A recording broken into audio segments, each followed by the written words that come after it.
আয় মিথ্যেবাদী বেঈমান, আয় সুলমনের নারী। এই তুই আর কি চাস? তুই মিথ্যে প্রেমের ছলনা কইরা আবার জীবনটা শেষ করে দিছিস কেন? এই প্রেম ভালোবাসা কি যে সে মান্না জানতো না, প্রেম ভালোবাসা কি যে সে মান্না বুঝতো না। তুই আবার জীবনে এসে তিল তিল করে ভালোবাসা জন্ম দিয়া এখন তুই চলে যাবে কেন? এখন তুই চলে যাবে কেন? শোন, যে ভালোবাসাবাসি তুই আবার দিয়ে খেলা শুরু করছস, তা তোকে দিয়ে শেষ করতে হইব। এই আমি তো চাইলে তোর সাথে প্রেমের খেলাখেলি করতে, আমি কি ময়লা? খেলা শেষ হইলে ময়লার মতো ডাস্টবিনে ফেলে দেবে কেন? আমি তোকে আমার মন প্রাণ উজাড় করে আমি তোকে ভালোবেসেছিলাম। এই তুই তুই এই ভালোবাসা ফিরে দিতে পারবে না। পৃথিবী আজকে এমন কোনো শক্তি নাই আলিয়া, পৃথিবীর এমন কোনো শক্তি নাই যে আজকে তোর আমার থেকে আলাদা করে নেবে। এই শোন, আজকে আমি তোকে এই জিয়াউদ্দিন থেকে আমি তোর হাজার মানুষের পেটে ভেঙে চুড়ে নিয়ে এইখান থেকে আমি তোর নিয়ে যাবো। এই মানুষের ভিতর থেকে আমি তোকে নিয়ে যাবো। প্রিয় দর্শক, কি বুঝলেন? তার ভিতরে প্রতিভা আছে। আর কার কার ডায়লগ পারেন ভাই কোন দিহি? আমি পারি আরো। এখানে আমি একটু নার্ভাস ফিল করছি যেহেতু জায়গায় জায়গায় বেঁধে গেছে। তো যাই হোক, আমি আরো ডিপজল ভাইয়ের ডায়লগ পারি, মিশা ভাইয়ের পারি, মেজর মে দিলদার, সাকিব ভাইয়ের পারি না, ঠিক আছে? আচ্ছা, তো আমি এখন ডিপজল সাহেবের একটা ডায়লগ শোনাচ্ছি। হ্যাঁ কোন 1 2 3 বিতলা বিশু ফ্রি। ওই মান্দার পোলা, এই ক্যাপা বাসুরে ক্যাপাস না, তুই জানোস না আমি কি জিনিস? ওই তোর মরণে চুলকানি উঠছে না, মাগার 2 কোটি টাকার কাম 2 লাখ টাকা দিয়ে করাবি। ওই তুই জানোস না আমি সানডে মানডে ক্লোজ করছি, 1 2 খালাস করছি, মাগার সিস্টেম চালু কইরা এইখানে আইছি। যদি বাইচা থাকতে চাস মাগার ঘরের পোলা ঘরে ফিরে যা, নাই কিন্তু কলে টিপ দিমু, জায়গা মতো পানি পড়বো। কইতাছি। নেক্সট আরেকটা আলিয়ার নিয়ে আর কোনো ডায়লগ আছে আমার ভাই? হ্যাঁ, আলিয়াকে নিয়ে ডায়লগ। আলিয়া কেমন লাগতেছে তোমার? ভালো। ভয় পাইছো নাকি? বেটা কি কয়? এই তো ডায়লগ এডি, ভয়ের কিছু নাই। হে ভাই, আলিয়ার নিয়ে আরেকটা ডায়লগ হয়ে যাইব গা।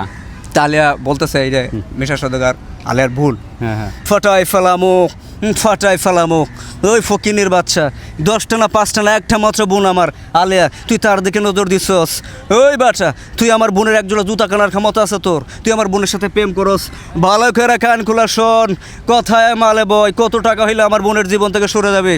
10 লাখ, 5 লাখ, 20 লাখ? শোন, ভালো করে কান খুলে শোন। কত নায়ক নায়িকার 4টি 5টি গোল করছে আমি মিশা সওদাগর, হৃদয় তোর 4টি 5টি গোল করতে সময় লাগবে না। ভালোই চাস তো আমার বোনের জীবন থেকে সরে যা। ওই ফকিনের বাচ্চা হৃদয় তোর কি কইছে? ভালোই বলে আমার কবি ওর 4টি 5টি গোল কইরা ফাঁসায় লাথিয়ে দেয়া জিয়াউদ্দিন ছাড়া করুম। 10টা না 5টা না একটা মাত্র বোন আমার, তুই জানোস না তুই কি জিনিস? আমার বুকের ভেতরে থাকবে, আমার বুকের ভিতরে থাকবে। ভাই এখন আর একটা ডায়লগ দেন অন্য কারো। এখন আমি একটা ওমর সানি ভাইয়ের ডায়লগ শোনাচ্ছি। ওমর সানি বলতেছে, আলিয়া বিশ্বাস করো আলিয়া, ভালোবাসা কি জিনিস আমি জানতাম না, তোমাকে ভালোবেসে আমি শিখেছি আলিয়া। বিশ্বাস করো, আজকে আমি গরিব মানুষ বলে তোমার বাবা আমার এই ভালোবাসা কোনোদিন মেনে নেবে না। তোমাকে ভালোবাসি আমি, তোমাকে ছাড়া বাঁচবো না। প্লিজ আলিয়া, চলো আমরা দুজন এলাকা থেকে পালিয়ে যাই, পালিয়ে কোথাও গিয়ে বাসর করা লাগবো না, জাস্ট বিনোদন এইটা। এখন ভাই যে দিলদার ভাইয়ের, আমাদের কমেডিয়ান যে দুনিয়া থেকে বিদায় নিয়ে গেছে, তার ডায়লগটা একটু বলেন।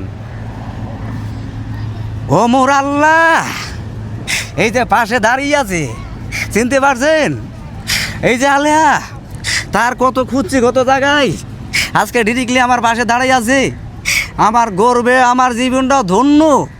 আলিয়া দেখো, তোমার জন্য আমি স্মার্ট হয়েছি, কত রকমের সেন গুলাই দিছি শুধুমাত্র তোমার ভালো লেগা। আমি তোমার কত ভালোবাসি আলিয়া, তুমি জানো না? তুমি শুধু আমার একটু ভালোবাসা দিও, তোমার আলতা পাউডার লিপস্টিক যা যা লাগে আমি সব তোমার কিনে দিমু, শুধু একটু ভালোবাসা দিও আলিয়া, শুধু একটু ভালোবাসা দিও। আর কাটটা ভাই, আর কাটটা কোন? আমি একটা মারুফ ভাইয়ের ইতিহাস ছবির একটা ডায়লগ দিচ্ছি। হ্যাঁ, মারুফ ভাইয়ের। আব্বা টাকাগুলো রাখো আব্বা। আজকে তুমি টাকার জন্য চিকিৎসা তো পারতেছো না, কালকের সংবাদের পত্রিকায় লেখা থাকবে সাংবাদিক আহাদ চৌধুরী অসুস্থ। আব্বা বুঝতে পারছি আব্বা, আমার টাকাগুলো অবৈধ আব্বা। আজকে তুমি টাকার জন্য চিকিৎসা হতে পারতেছো না আব্বা, কালকের সংবাদের পত্রিকায় লেখা থাকবে সাংবাদিক আহাদ চৌধুরী অসুস্থ। আপনাকে ভিক্ষার জন্য আবেদন করতে হবে আব্বা প্লিজ আব্বা। আমি চলে যাচ্ছি আব্বা, বাসা থেকে প্রত্যেকদিন যাওয়ার সময় আমাকে একটা চুম্মা দিতেন আব্বা, একটা চুম্মা দেন আব্বা। এটা আমার লাস্ট কিস আব্বা প্লিজ আব্বা আমাকে একটা চুম্মা দেন। বাহ, কেমন লাগলো আলিয়া? ভালো। ভাল লাগছে? এই লোকটার ভিতরে প্রতিভা আছে, ঠিক না? তো প্রিয় দর্শক, এই ভিডিওটা একটু ভাইরাল করে দেন যাতে ভাই ভালো কোনো জায়গায় যায় এই ডায়লগগুলো দিতে পারে। ভাই ভবিষ্যৎ মানে পরিকল্পনা কি হইতে চান? ভাই আমার মনের মধ্যে অনেক দুঃখ, আচ্ছা, অনেক কষ্ট। আজকে দুঃখ ভরা কষ্ট ভরা বুক নিয়ে এখানে এসেছি। যেহেতু আমি একটা ফ্যাক্টরিতে জব করতাম, গার্মেন্টস ফ্যাক্টরিতে। তো আমার মা অসুস্থ হওয়ার কারণে, সেখানে একদিন অসুস্থ হওয়ার কারণে আমার চাকরিটা চলে যায়।